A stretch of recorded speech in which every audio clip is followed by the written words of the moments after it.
So my kids tell me that I'm not relevant anymore, as in like socially cool. And I would say that I'm a 6'7".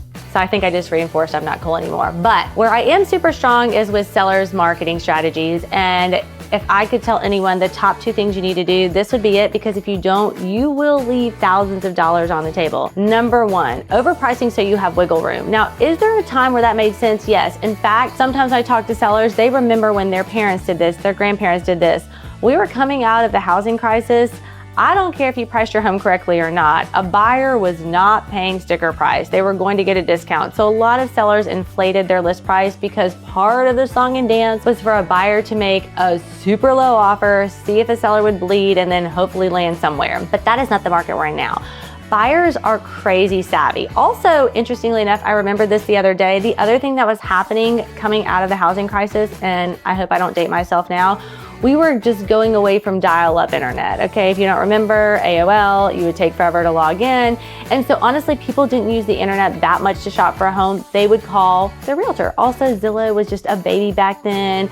Not everyone used Zillow. You really didn't trust all your online resources. You would just call an agent. Well, now, everyone uses the internet. Buyers know what your neighbors sell for. They can zoom in on the pictures. They know if they had better paint than you do. They know if they've updated the floors. They know if the backyard's fully fenced. They know if they have a privacy fence, and they know all the other terms because the internet is a wealth of knowledge for them. So when you overprice your home just for wiggle room, you don't trick a buyer, you talk them out of working with you. In fact, you'll see even on Zillow, like the heart, like they save your home, but you're like, all these people are saving it, but they're not looking at it. Why?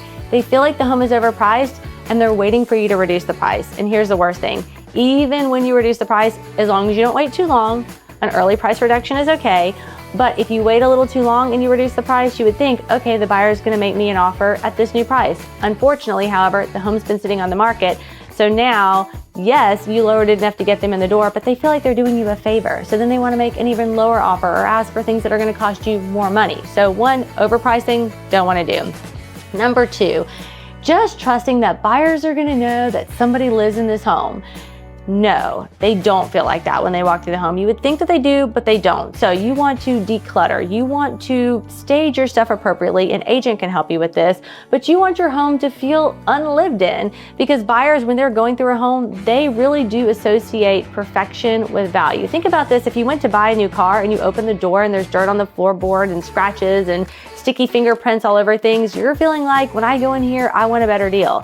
They feel the same thing about houses. So deep cleaning, appropriately staging, taking a magic eraser. If you're not gonna paint the rooms, painting the rooms is great, but if you're not, take care of all those things. On average, you'll see a 10% swing in pricing. Now, if you're like, I don't know, is that a lot of money? On a $350,000 home, that's $35,000. And why is the swing so big? Because when buyers feel like a home needs something, they immediately start calculating the cost, and they always accidentally inflate it. So if you wanna make top dollar on your home, don't overprice for wiggle room, price right at fair market value, and do the things to make your home show ready.